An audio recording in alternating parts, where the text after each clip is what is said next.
సాక్షిలో మాత్రం 2023-24లో ఎట్లా ఉంది, 2024-25లో ఎట్లా ఉంది అనే లెక్కలు కూడా ఇచ్చింది. అంటే జగన్మోహన్ రెడ్డి చంద్రబాబు హయాంలో చూస్తే చూడండి, రెవెన్యూ రాబడులు జగన్మోహన్ రెడ్డి హయాంలో 1,73,963 కోట్ల రూపాయలుంటే చంద్రబాబు పాలన వచ్చేసరికి 1,68,443 కోట్లకే పరిమితమైంది.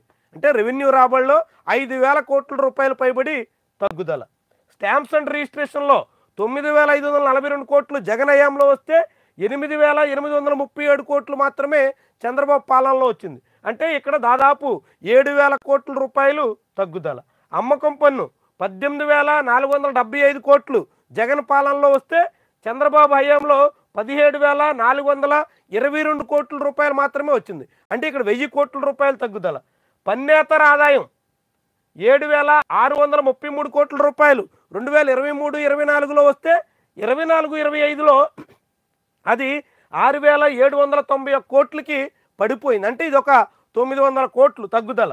కేంద్ర ప్రభుత్వ గ్రాంట్లు 34,698 కోట్లు జగన్ పరిపాలనలో వస్తే చంద్రబాబు హయాంలో కేవలం 20,135 కోట్ల రూపాయలు మాత్రమే వచ్చాయి. అంటే కేంద్ర ప్రభుత్వం నుంచి వచ్చే గ్రాంట్లు కూడా తగ్గాయి. మూలధన వ్యయం 23,000 కోట్ల నుంచి 19,000 కోట్లకి తగ్గింది. సామాజిక రంగ వ్యయం 1,10,000 కోట్ల నుంచి 1,05,000 కోట్లకి తగ్గింది. ఇక్కడ సామాజిక వ్యయమే 5,000 కోట్ల రూపాయలు తగ్గిపోయింది. ఇక రెవెన్యూ లోటు అయితే 37,000 నుంచి 57,000 కోట్లకు పెరిగింది.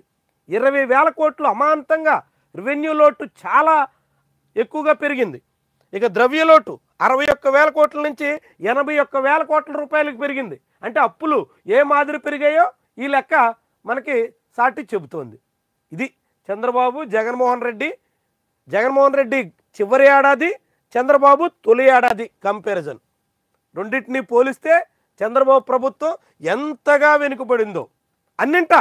కొన్ని ఒక్క విషయంలో ఏదో రిజిస్ట్రేషన్ ఆదాయం పడిపోయిందో, లేదంటే అమ్మకం పన్ను ఆదాయం పడిపోయిందో, మరొక ఎక్కడో కొంచెం మేరకు తగ్గిందో కాదు. అన్నింటా కూడా చంద్రబాబు ప్రభుత్వం జగన్మోహన్ రెడ్డి పరిపాలన కన్నా ఆర్థికంగా పూర్తిగా రివర్స్లో నడుస్తోంది. రాష్ట్రం అభివృద్ధిలో ముందుకెళ్ళిపోద్ది. చంద్రబాబు వస్తే చాలా మెరుగుంటుంది, అనుభవజ్ఞుడు, సంపద సృష్టిస్తారు అనేటువంటి ఆశతో జనం పెద్ద మొత్తంలో భారీ మెజార్టీతో చంద్రబాబుని గెలిపిస్తే ఇప్పుడు రాష్ట్ర ప్రభుత్వ తీరు అందుకు విరుద్ధంగా సాగుతోంది అని ఈ లెక్కలు మనకి చాటి చెబుతున్నాయి.